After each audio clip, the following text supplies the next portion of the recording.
¿Y ahora qué pasará? Ultraviolento se está poniendo el ambiente en varios frentes. Ayer Argentina tuvo una mega devaluación para un día de 6%. El peso llegó a transarse en 28, el dólar, en 28 pesos por dólar. Eso fue 6,1%. Renunció el presidente del Banco Central. Hay una huelga de camioneros también en Argentina, que en el caso de Brasil, que se devaluó 2,2% ayer, causó un cambio estructural en el escenario político que les voy a comentar después. Trump está imponiendo tarifas o aranceles a China por 50.000 millones, están anunciando ahora los detalles.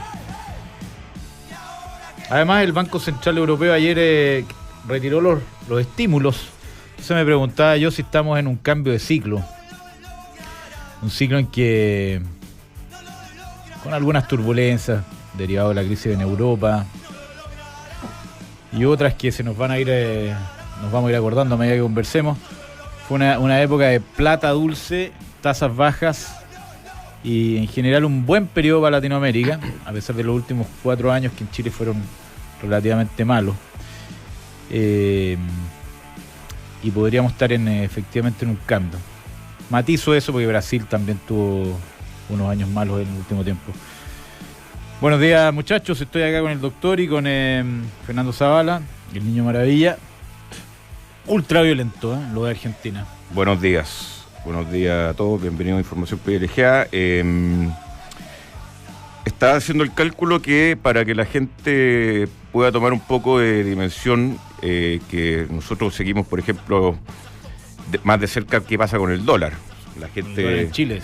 El dólar en Chile con el dólar peso chileno, el CLP. Y bueno, mucha gente lo sigue nomás cuando va a viajar y te pregunta, oye, ¿convendrá comprar dólares ahora? Pero el dólar, el tipo de cambio es mucho más importante que eso. O sea, tiene una serie de usos, por ejemplo, todas las importaciones, muchos insumos que nosotros utilizamos, casi todo lo que es tecnológico también lo importamos. Y si pensamos que a principio de año, por ejemplo, el dólar peso chileno estaba a 600, lo que está pasando en Argentina es que ahora estaría a 930. O sea, si uno saca la regla de 3. Si uno hace la regla de 3 simple, estaríamos con un dólar a 900 y tantos pesos, 930 pesos. Imagínate las consecuencias que tendría eso en la economía, en la inflación, en la estabilidad, digamos, del país. Y eso es lo que está viviendo en este minuto Argentina con esta devaluación violenta. Parte de la historia siempre de Argentina, parte de la historia de las crisis en países emergentes. Por ejemplo, la última gran crisis que sufrimos nosotros en la recesión del 82, el peso pasó de ¿cuánto? Cuando lo tuvieron que soltar. De 39 a 48. Claro, de 39 a 48. Y bueno, bueno, también hubo una devaluación importante en el 98, que se ajustó vía tasa y generó la recesión de Massad. Esa fue con la crisis asiática, ¿o no? Fue la crisis asiática, entonces. Y el 2008 acá también tuvimos crisis, no nos agarró tanto, pero... No, acá fue suave la crisis. Argentina tiene el problema adicional que tiene las tasas en 40%, las tasas de corto plazo. Justamente para aguantar el dólar. ¿Cómo una tasa de 40%? Una tasa de 40%. Lo que pasa es que tiene inflación de 25%, entonces la tasa real es de 15%.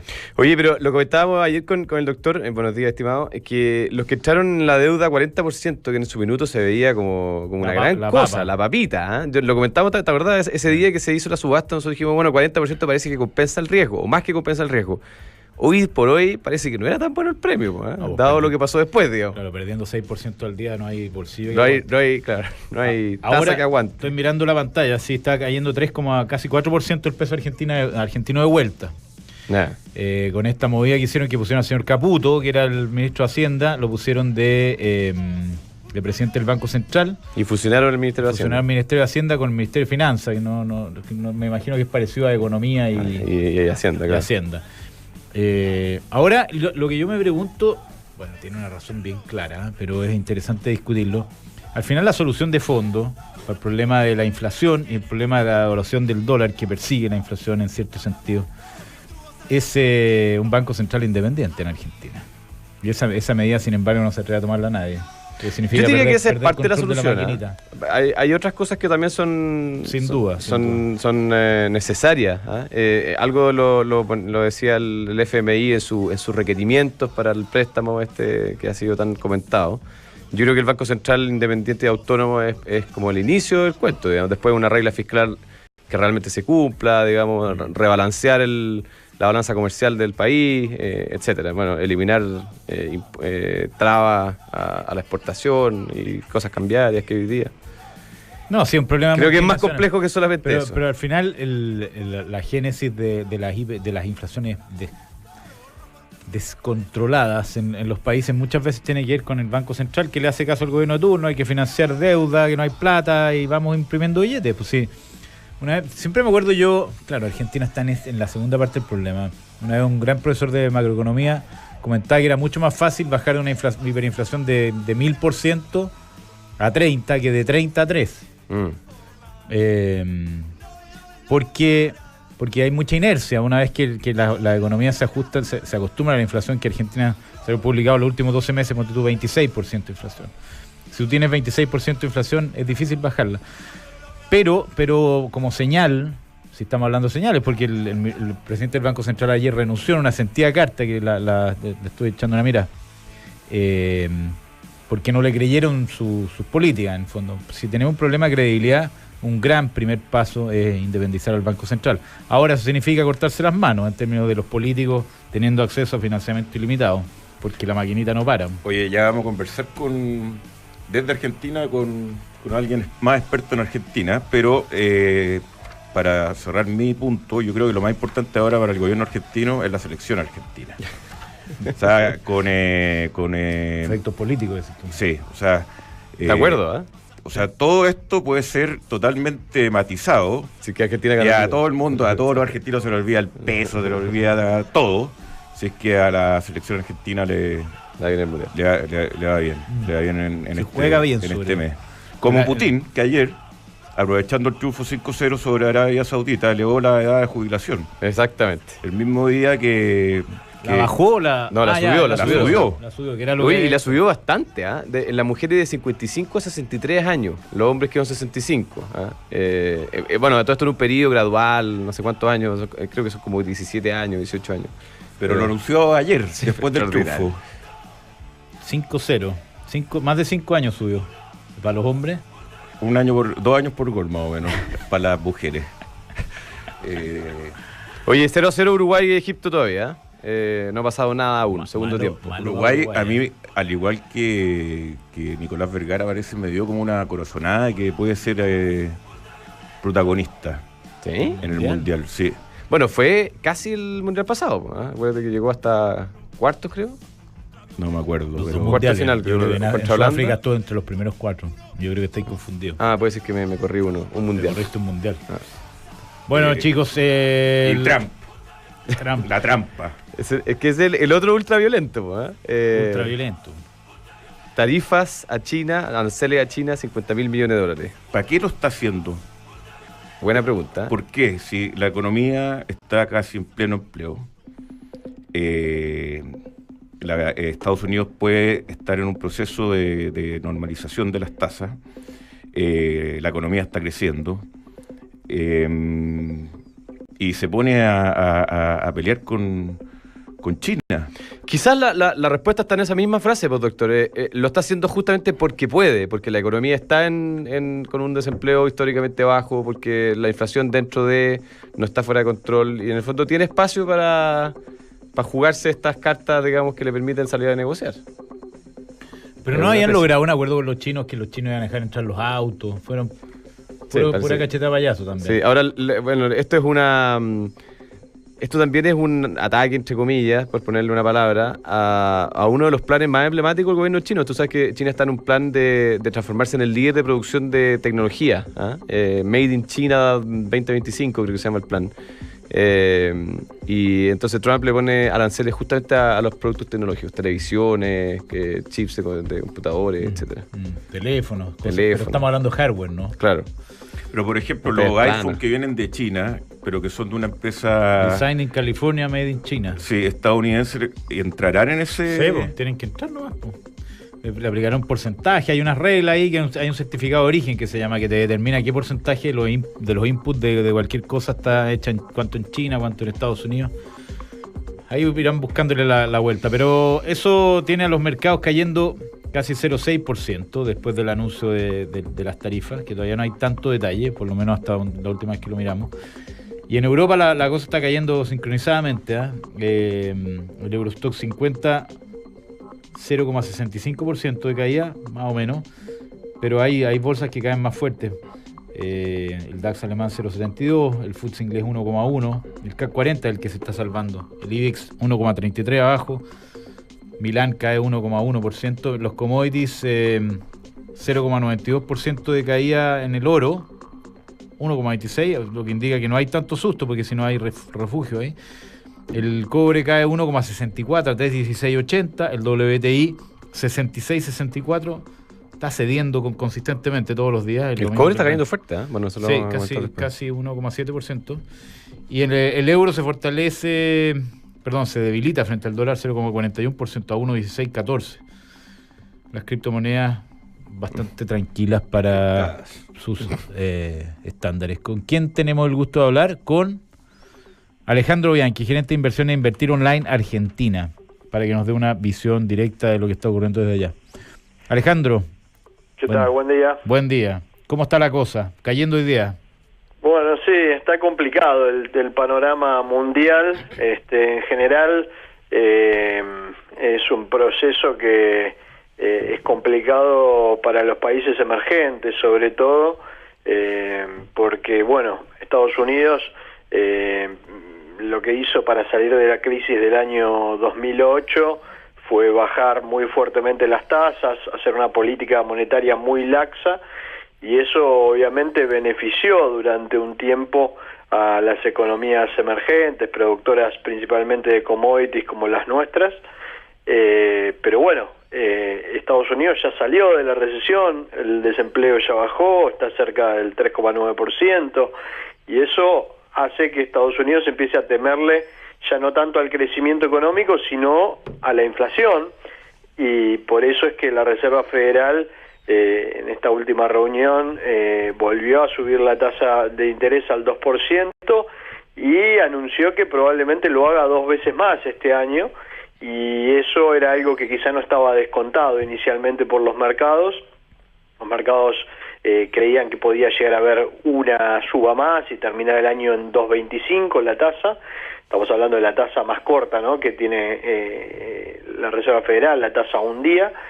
Y probablemente terminemos en 2,5, y eso implica que si la Reserva Federal tiene una tasa en 2,5, probablemente los bonos del Tesoro a 10 años a fin de año estén cotizando a una TIR del 3,5, 4, y obviamente todo eso hace que los precios de los bonos emergentes también caigan y suban los rendimientos, ¿no? Entre ellos los bonos argentinos, chilenos, todos, ¿no?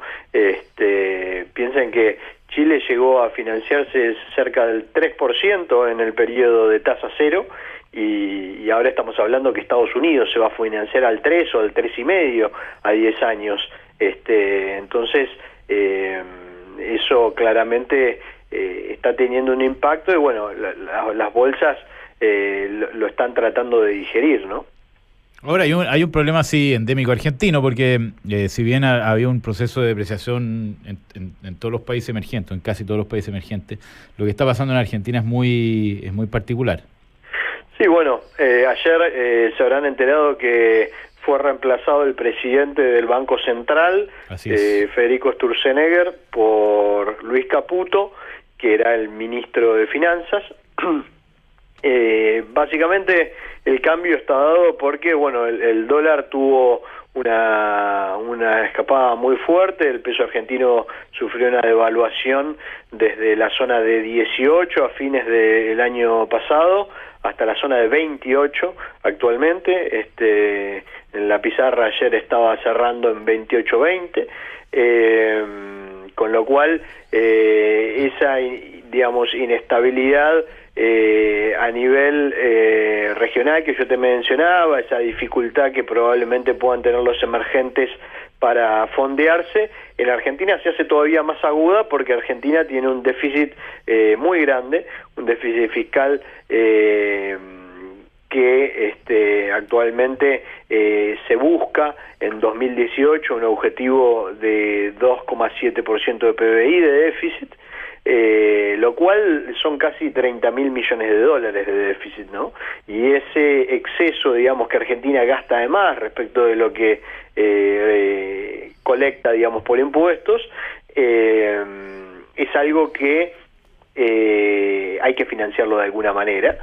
Y el mundo hoy está más reticente al financiamiento, por eso Argentina fue a buscar financiamiento y asistencia, digamos, del Fondo Monetario Internacional, cosa que quizá no en Chile, pero en Argentina, digamos, después de la experiencia de la crisis del 2001, el fondo se volvió como una suerte de mala palabra, y así todo el gobierno tuvo que recurrir a esa instancia por el hecho de que ve hacia adelante complicadas, digamos, las fuentes de financiamiento, ¿no? Oye, Alejandro, y además tengo entendido que en esta semana, tratando de defender el tipo de cambio, el peso argentino, ya se ha gastado bastante plata, se ha quemado bastante plata de ese fondo que está dando el Fondo Monetario, ¿no? Sí, bueno, fueron idas y vueltas. Ahí cuando hay, digamos, estos cambios de figuras políticas, muchas veces no queda del todo claro cuál es la intención. El día martes el central trató de frenar la suba del tipo de cambio ahí en la zona de 25 pesos por dólar, que después pasó a 26 pesos por dólar, y ahí en esa corrida pequeña invirtió 700 millones de dólares de las reservas. Sin embargo, al día siguiente, con un monto mucho más pequeño y ya probablemente sabiendo de la decisión del gobierno de cambiar, digamos, al presidente, con tan solo 50 millones el mercado llevó al tipo de cambio a recuperar lo que había muy poco logrado bajar el central invirtiendo eso. Actualmente hay una suerte de mala comunicación, te diría, que esperemos que mejore con el nuevo presidente respecto de cómo es que se va a encarar este nuevo periodo con la asistencia del fondo, porque una de las cosas que se dijo es que pasaríamos de un sistema de flotación administrada, donde el Banco Central, digamos, realiza ese tipo de intervenciones en el mercado cambiario para bajar la volatilidad, para frenar escaladas, a un sistema de flotación pura, en el cual, digamos, el tipo de cambio está liberado a los agentes del mercado. Yo lo veo realmente, cuando se anunció eso, lo veo bastante difícil. Se dijo eso, pero bueno, después la realidad mostró que el central intentó después intervenir o continuar interviniendo en el tipo de cambio. Probablemente lo intente hacer en menor medida, y quizá eso es lo que hacia donde nos dirigimos.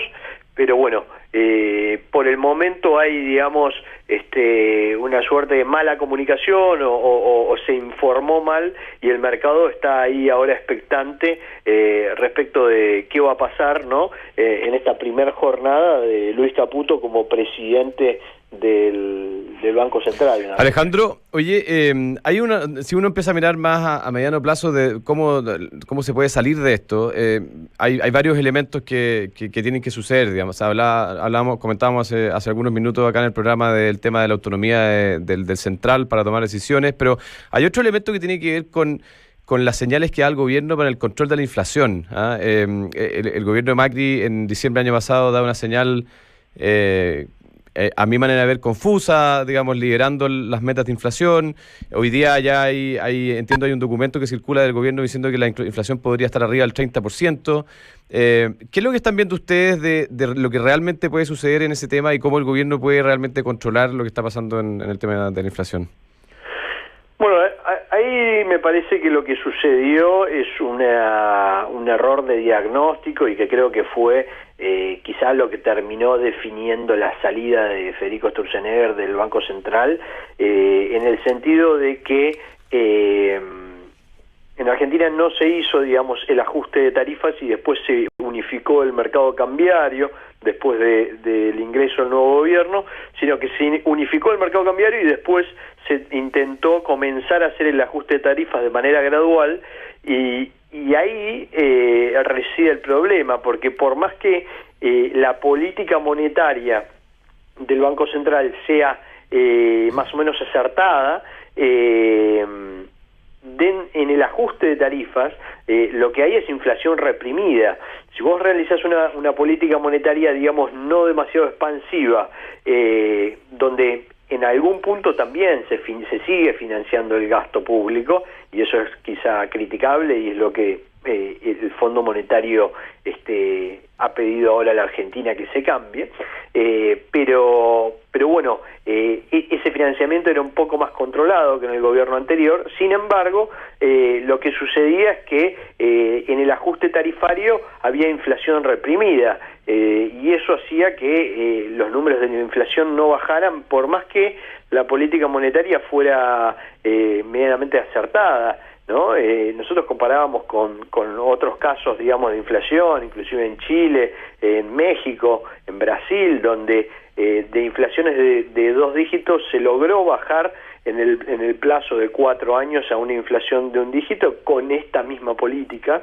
Pero bueno, está claro que quizá en esas experiencias no había este tema de tarifas tan retrasadas en servicios públicos y que el gobierno tiene que obligatoriamente subir por el hecho de que gran parte de ese déficit que se tiene responde a subsidios que paga el gobierno a las empresas de servicios públicos para compensar las tarifas bajas. Es decir, el consumidor en este nuevo esquema empieza a ser el que paga la factura o que paga los aumentos, y el gobierno lentamente empieza a bajar esos subsidios a las compañías de servicios públicos, pero todavía es un proceso y no ha acabado ese proceso. Entonces, ese error de diagnóstico hizo que el central quizás se pusiera metas en línea con lo que era su política, pero sin tener en cuenta lo que era quizá la realidad de los subsidios que, por otro lado, estaban mostrando una inflación reprimida en los números finales de la inflación, ¿no? Mes a mes. Alejandro, hablando del gobierno, ¿cómo está la calle? ¿Cómo está el piso político ahí en Argentina? ¿Cómo está Macri? ¿Cómo está su aprobación? Bueno, a ver, el gobierno tuvo un espaldarazo muy importante y un apoyo muy importante en las elecciones de medio término el año pasado. Sin embargo, el capital político, digamos, que ganó en esas elecciones, donde quizá puso un candidato frente a la que había sido, digamos, expresidente Cristina Fernández, un candidato de menor talla, y este candidato, digamos, en esa compulsa terminó ganando, y eso de alguna forma fortaleció al gobierno. Pero independientemente de eso, la realidad de escalada del dólar durante estos 6 meses han hecho mella y han debilitado un poco la posición del gobierno. El hecho de que esta promesa de bajar la inflación no se cumpliera, quizá hoy por hoy está visto un poco con menor aceptación de parte de la población, y después, bueno, obviamente la oposición busca de alguna forma posicionarse o busca encontrar un hueco tal que le permita tener algún programa competitivo de cara a las elecciones presidenciales que tenemos el año que viene. Sin embargo, hoy todavía no aparece un opositor a un segundo mandato de Mauricio Macri claro en la oposición, que le pudiese ganar en una contienda electoral. Sí, obviamente la oposición y el cristianismo lo que están buscando es, a través de determinadas leyes, como fue la aprobación, digamos, de la ley del aborto en el día de ayer, lograr, digamos, mejorar su imagen política, ¿no? Ok. Hoy una última pregunta, Matías Rivera, Alejandro Bianchi, gerente de inversiones de Invertir Online en Argentina. Caputo, estaba leyendo que tenía un muy buen currículum, una persona con bastante reputación. ¿Cómo se ve la entrada de él a la presidencia del Banco Central, que es lo más importante, credibilidad? Bueno, mira, es una persona que viene, digamos, del sector bancario, de trabajar en JP Morgan. Está claro que es un muy hábil trader. Creo que eso es lo que más se puede destacar en el mercado, y eso es lo positivo. Quizá entiende muy bien cómo es que opera el mercado, y en ese sentido, por ejemplo, Argentina le ha permitido ahorrar unos cuantos miles de millones de dólares en virtud de que desde que digamos ingresó Caputo ha logrado varios éxitos, entre ellos la renegociación con los holdouts, un gran ahorro por ese lado.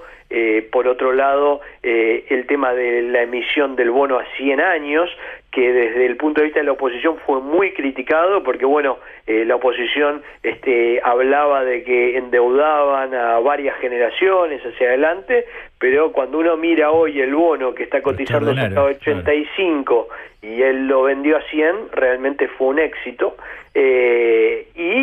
A principio de este año, en enero, adelantó 9.000 millones de dólares de financiación, antes de que sucediera, digamos, el recorte de febrero y el recorte de mayo en los mercados, y que la cosa se pusiera muy complicada, con lo cual, en términos de timing, creo que esos tres aciertos han sido los que le han permitido, digamos, la entrada ahora al Banco Central. Y bueno, en ese sentido, digamos, la recepción de Caputo tiene un interrogante, que es el hecho de que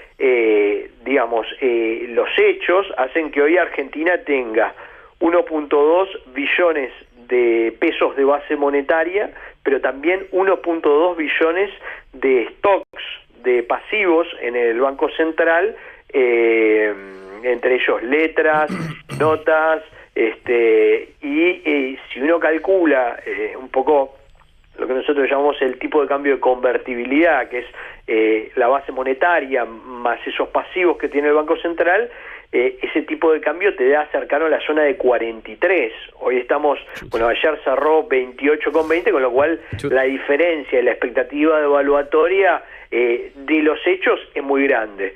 Hoy, te digo, abre un poco más abajo, un peso más abajo el tipo de cambio en 27.10, con lo cual está claro que el mercado en principio lo empieza a recibir bien. Hay que ver si el central también no está ahí poniendo una punta para bajar un poco las ansiedades, pero bueno, el hecho de este digamos gran cúmulo de notas y letras que hoy por hoy tiene el Banco Central es un riesgo potencial devaluatorio que va a tener que desarmar, ¿no? Excelente. Alejandro Bianchi, entonces, gerente de inversiones de Invertir Online en Argentina. Muchísimas gracias, Alejandro. Un abrazo. Gracias a ustedes. Suerte. Gracias. Me voy a comprar dólares, dijo. Gracias, me voy a comprar dólares. Oye, 43. Duro. Bueno. Había una época en Chile que pasaba cuando la gente se ponía nerviosa y iba a comprar dólares.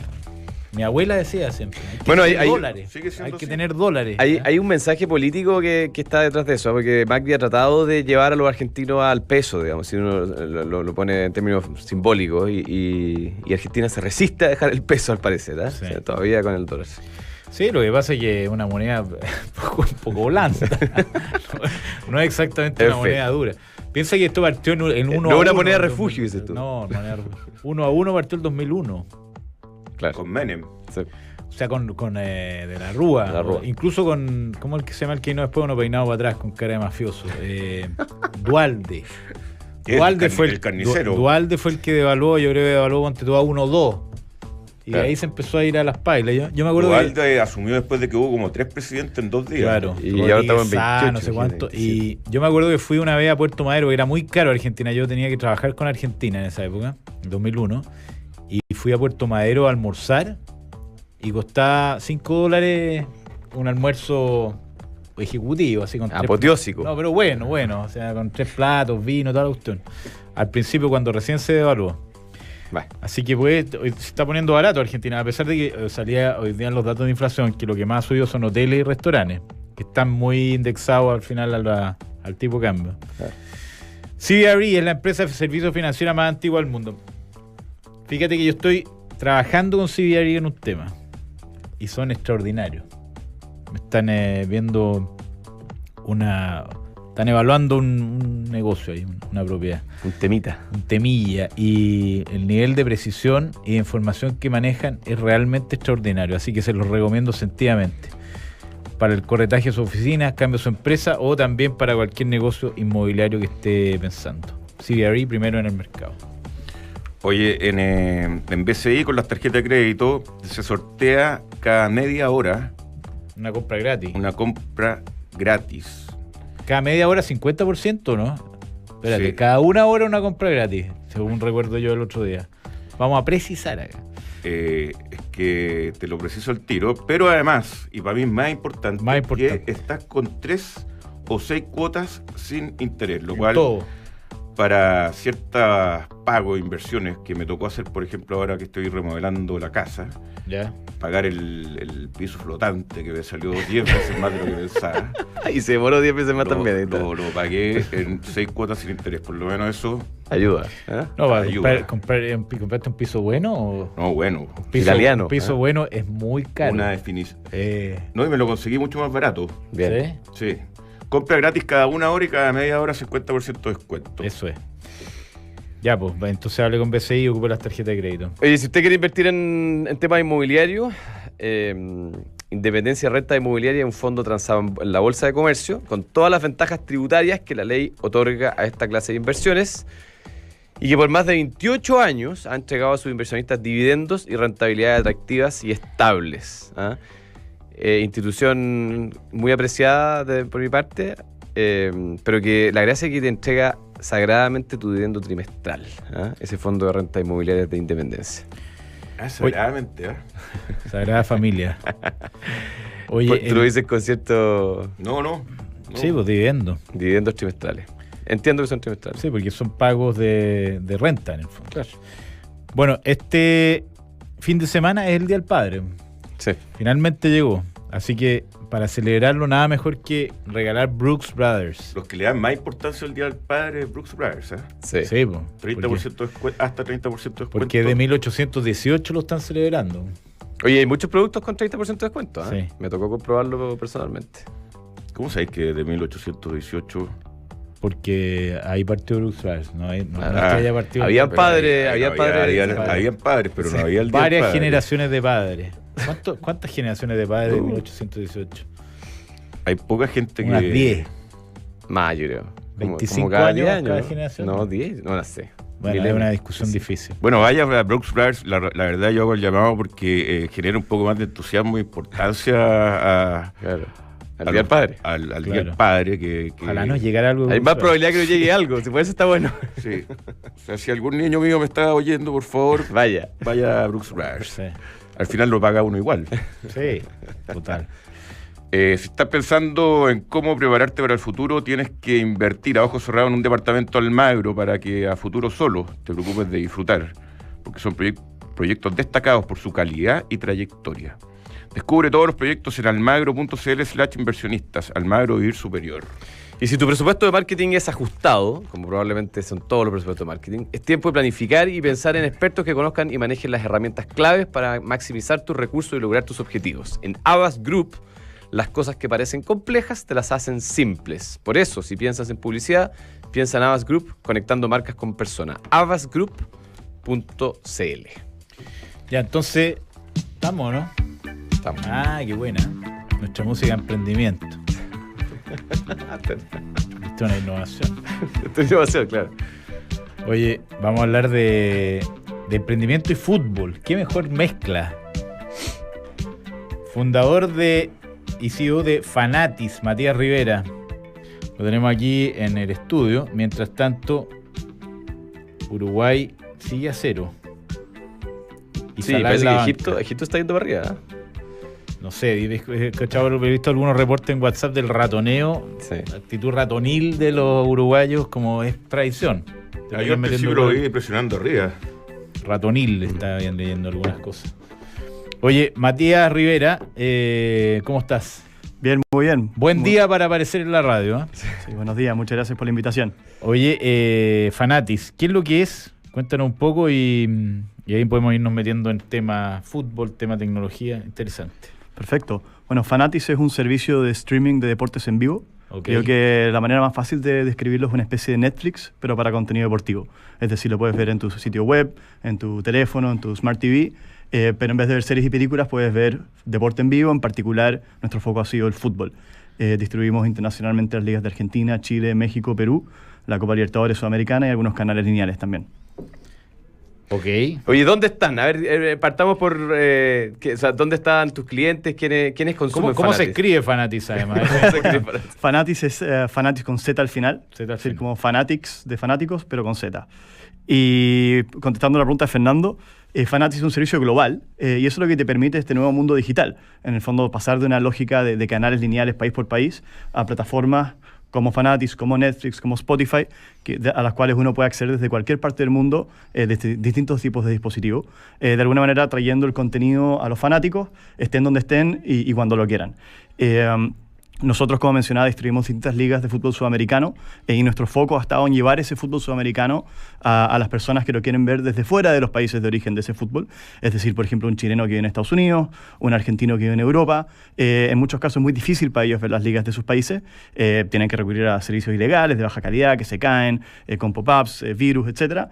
Y en Fanatis lo que vimos es que hay un problema y que hay una oportunidad de darle solución a estos usuarios que quieren ver su fútbol y por eso nació Fanatis y bueno, estamos hace ya casi un año distribuyendo estas ligas en distintos territorios internacionales, creciendo muy rápido y llegando a estas millones de personas que están alrededor del mundo y quieren ver el fútbol, que es su pasión. ¿Cómo es el modelo de negocio? El modelo de negocio es muy similar a Netflix en el sentido de que consiste en una suscripción mensual. En nuestro caso es de $10 todos los meses. Uno se suscribe y después paga automáticamente mes a mes con la tarjeta de crédito.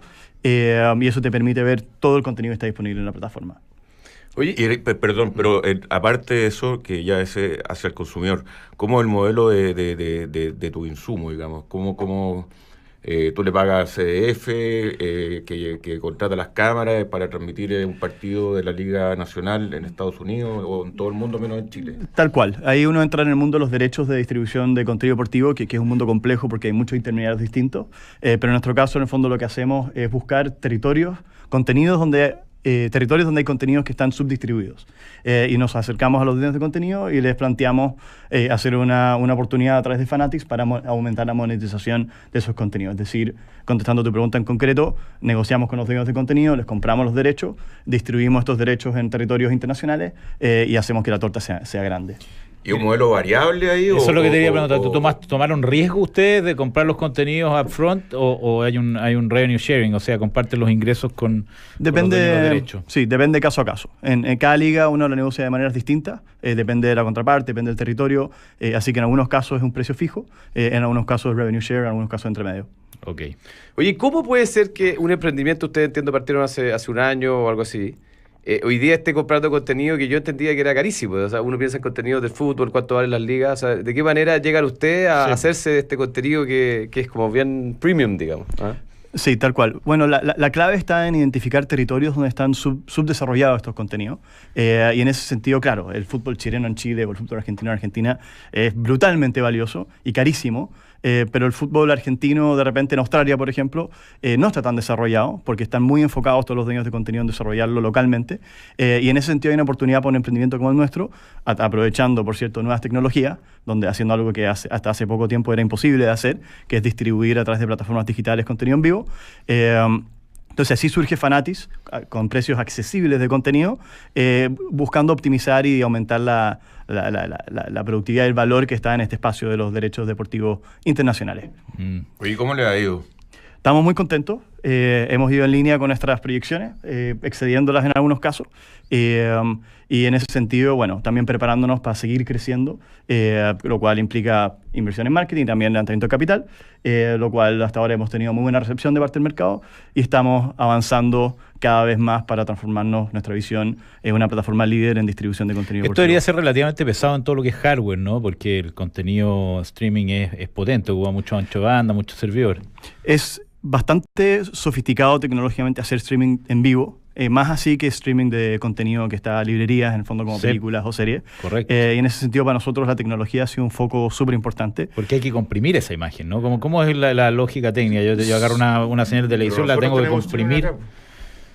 Sí, pero no tenemos el tráfico que tiene una cosa como esa. Una final de la Sudamericana, no tengo o Boca River. Claro. Tal cual. Bueno, por ejemplo, nosotros guiamos el Boca River de noviembre del año pasado a 90% del mundo en exclusivo a través de streaming, y eso obviamente genera alto tráfico.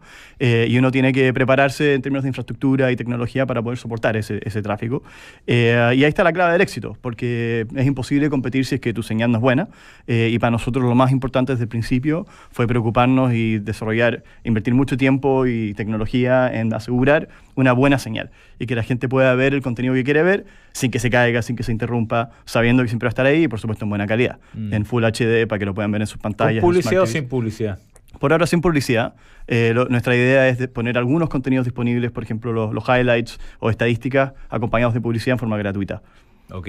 Oye, ¿cómo surgió esto? ¿Dónde se conocieron ustedes? ¿Cuál es el equipo? ¿Cómo surgió la idea? Cuéntanos un poco la historia empresarial que siempre entretenía. Perfecto. Somos 3 socios. Está David Belmar, que bueno, lleva 20 años en el mundo de la televisión. Estuvo dirigiendo TVN, después Canal 13. Entonces David trae la experiencia de los medios y de las audiencias. Está Raúl Rivera, empresario, presidente del Foro de Innovación, y antes de eso estuvo en Boston Consulting Group, del mundo de la consultoría, durante también cerca de 20 años. Y él trae la mirada más de estrategia industrial y de oportunidades de negocio a nivel macro. Y por mi parte, emprendedor. Este es mi 5º emprendimiento. Ingeniero industrial en computación. La tecnología es lo que me encanta. Y entre los 3 siento que tenemos una buena combinación de, por un lado, la experiencia de negocio, la experiencia del mundo de los medios y la experiencia de tecnología, y nos juntamos hace ya un par de años para desarrollar este nuevo negocio. Ok. ¿Qué ligas tienen derecho? Sí. Porque las mencionaste, pero pasaron un poco rápido. No, por supuesto. Tenemos la Liga Argentina, la Liga Chilena, la Liga de México, la Liga de Perú, la Copa Libertadores, la Copa Sudamericana, el canal Teis Sports Internacional y el canal Deportivo Olímpico de Chile. ¿Y dónde distribuyen? Cada contenido está disponible en una combinación distinta de países. Por ejemplo, la Liga Chilena en todo el mundo fuera de Chile, la Liga Argentina en todo el mundo fuera de Latinoamérica, y así cada uno tiene sus propias restricciones. Oye, y la Copa Libertadores, por ejemplo, que yo tengo entendido que pago un canal para verla, que es Fox Sports Premium, ¿también la tenía acá? O sea, ¿es reemplazante? No en Chile. De nuevo, con la lógica de buscar... No puedes entrar, yo no puedo ver un partido de la Copa Libertadores en Chile, por ejemplo. No, si tú hables Fanatics, o sea, puedes descargarte la aplicación y te puedes suscribir en Chile. En Chile tenemos la Liga Mexicana disponible, pero la Libertadores y la Sudamericana están disponibles en Estados Unidos y Canadá específicamente. Y ahí la gracia es que transmitimos todos los partidos. porque los canales lineales tradicionalmente tienen que elegir qué transmiten porque no tienen la capacidad de transmitir todos los eventos cuando hay varios eventos en vivo en paralelo o quizás compiten con algún otro evento importante que hay al mismo tiempo. En nuestro caso, siendo una plataforma digital, tenemos un paradigma distinto y eso es lo que la tecnología permite, es decir, de alguna manera una nueva forma de hacer tele, una nueva forma de hacer medios, y nosotros transmitimos en algunos casos 5 o 6 partidos en paralelo en vivo, lo cual en el mundo lineal no se podía hacer, y por eso somos el único servicio en Estados Unidos y en Canadá que transmiten todos los partidos de la Libertadores Sudamericana. Una cosa interesante, he preguntado todo yo, pero... ¿Cómo? ¿Nada que ver? ¿No? Ah, ya. Se puede preguntar. Debe ser cómo capturar a los usuarios, porque es una audiencia bien distribuida en distintas partes del mundo. Entonces, ¿cómo hago que los usuarios sepan que existe esta posibilidad y que la valoren? Porque también, como tú decías, hay plataformas gratis, que los gallos están ahí mirando, se les cae, pero existe al fin y al cabo. ¿Cómo han hecho ustedes el plan comercial de captura de usuarios? Un punto súper importante. Fanatics es posible gracias a la tecnología. Por un lado, el mundo del streaming, que permite llevar digitalmente estos contenidos a nuevos territorios, pero por otro lado también el marketing digital, que permite una segmentación y una publicidad personalizada que con medios tradicionales era imposible de hacer. Entonces, por ejemplo, nosotros a través de Facebook, a través de Google, somos capaces de llevarle un ad, un aviso o un mensaje a un fanático de Boca que vive en Singapur, o un fanático de la U que vive en Nueva York, de una forma mucho más eficiente financieramente que hacer publicidad masiva, porque en el fondo eso sería imposible. Lógico. Interesante. Trae la liga venezolana para acá, para Chile. Bueno, eso es lo que hacemos. Buscamos personas que quieren ver contenido y que no lo pueden ver por estar en el lugar que están. Por ejemplo, expatriados es nuestro gran mercado. ¿Y la peruana también? Así es. ¿Todavía jugarán en Venezuela o no? Siguen jugando. Sí, y en Perú hay un gran fanatismo. Están con las cañuelas flacas. Sí, es buen punto. Universitario de Lima, la Alianza de Lima, o sea, es tan identificable como ser de Colo-Colo de la U. Sí. Es verdad. Gol de Uruguay, 1-0. Último minuto, ¿no? Bien. ¿Cuánto queda? Pero quedan 5 descuentos todavía. ¿Viste? Ahí está la uruguaya. La Uruguay. Matías Rivera, entonces, fundador y CEO de Fanatics. El Mundial no está en Fanatics. Sí. El Mundial no está en Fanatics, pero lo que sí hemos hecho es desarrollar un programa de comentario que se llama Fanatics es Mundial, que estamos transmitiendo en vivo todos los días a las 5 de la tarde, hora de Chile, con Leo Burgueño, Eugenio Figueroa y Constanza del Solar. Y básicamente lo que estamos haciendo es permitir que nuestra audiencia, que son latinoamericanos que viven fuera de sus países de origen, puedan vivir el Mundial vibrando como si estuvieran en su país de origen o como si estuvieran en Rusia. Tenemos corresponsales en Uruguay, en Argentina, en Rusia por supuesto, en Europa, y de esa manera vamos trayendo contenido vivido desde los fans latinoamericanos a nuestro programa diario todos los días. Excelente. Matías Rivera, fundador y CEO de Fanatics, con Z final. Muy bien. Muchísimas gracias, Matías. Y que te vaya muy bien. Sí. Muchas gracias a ustedes por la invitación. Nosotros entonces vamos y volvemos para hablar con Francisco Soto, gerente de rentabilidad de Tanner. Pero cuenta con el mejor de los respaldos a la hora de enfrentar una emergencia de salud de alto costo, con un seguro todo salud full que Euroamérica te ofrece. No tienes que preocuparte por nada más que recuperar tu salud. Euroamérica, un buen consejo siempre. Bueno, estábamos esperando el gol de Uruguay, ahí está. Y la uruguaya clásica. Vamos y volvemos entonces con Francisco Soto para conversar de cómo están operando los mercados. ¿Tienes una propiedad y quieres venderla o arrendarla? ¿No quieres correr riesgos y quieres asesoría en todos tus procesos? Lo que quieres es un socio, y ese socio es CBRE. Presente en Chile desde 1999, CBRE ha estado presente en las más grandes transacciones inmobiliarias del país y ha asesorado a empresas de los rubros más diversos en la definición y ejecución de su estrategia inmobiliaria. Confíe el corretaje de sus oficinas o el cambio de su empresa a CBRE. Primeros en el mercado. El poder de elegir es ir a un All Inclusive, canjeando tus pesos BCI Open Sky. No, es rentar un auto en Buenos Aires canjeando tus pesos BCI Open Sky. No, es volar al sur en la aerolínea que quieras canjeando tus pesos BCI Open Sky. Con tu tarjeta BCI Open Sky tienes el poder de elegir tu viaje perfecto. Acumula pesos en cada compra y canjealos en compras realizadas en cualquier aerolínea, hotel, agencia de viajes y rentacar. Únete al poder de elegir en bci.cl. Infórmese sobre el límite de garantía estatal a los depósitos en su banco o en www.sbif.cl. ¿Y cómo te fue con el directorio? A ver, tenemos que cuadruplicar las ventas, aumentar en un 80% el top of mind, 60% el awareness y un 90% de engagement. ¿Y el presupuesto? 20% menos que el año anterior. Las cosas parecen complejas hasta que alguien te las hace simples. Si piensas en publicidad, Havas Group, conectando marcas con personas. Havasgroup.cl Independencia AGF, líder en rentas inmobiliarias, administra más de 3.000 millones de dólares en bienes raíces comerciales en Chile, Uruguay y Estados Unidos. Su excelencia en la gestión de activos y edificar posicionan a su fondo Independencia Rentas Inmobiliarias como líder en tamaño y en rentabilidad. Diversifique su cartera de inversiones. Infórmese en www.independencia-mediosa.cl. Invertir en un departamento Almagro es vivir un futuro sin preocupaciones. Es disfrutar haciendo lo que quiero. Es sentirse libre. Soy un inversionista Almagro y elegí tener un futuro superior. Tú también puedes invertir hoy en un departamento Almagro para vivir un futuro superior. Descubre departamentos con un diseño inteligente y la ubicación perfecta para estar conectado con todo. Conoce más en almagro.cl/inversionistas. Almagro, vivir superior. Ya, compré los pasajes. Me voy a Cancún. ¡Qué buena! Yo me voy al norte. Ah, qué lindo. Yo me voy a Brasil, parece. Ay, es lindo Brasil, pero yo prefiero el sur. Buena. Bosques, montañas y lagos. ¿Y tú, Martín, a dónde te vas? No sé todavía, pero a mí siempre me gusta ir a mitad de año. Lo disfruto el doble porque sé que ustedes van a estar acá trabajando. A todos nos interesan distintas cosas. Es lógico que al planificar nuestro futuro nos pase lo mismo. En Euroamérica tenemos especialistas en buenos consejos para tu futuro. Euroamérica, un buen consejo siempre.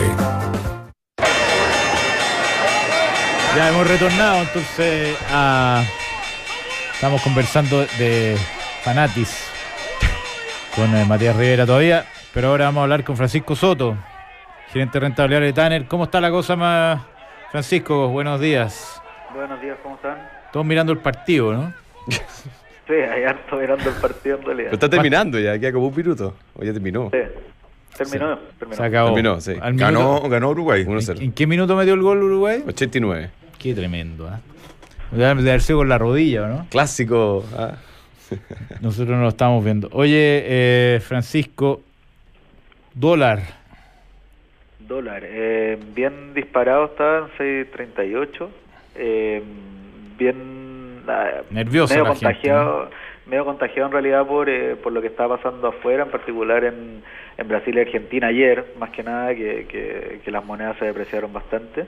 Y eso al final termina contagiando un poco a nivel local. El dólar también se ha fortalecido harto contra la canasta de monedas globales, por este tono más restrictivo que tomó el Banco Central de Estados Unidos, la Fed, en su comunicado del miércoles, subiendo o pronosticando un alza más de lo que el mercado tenía más o menos internalizado.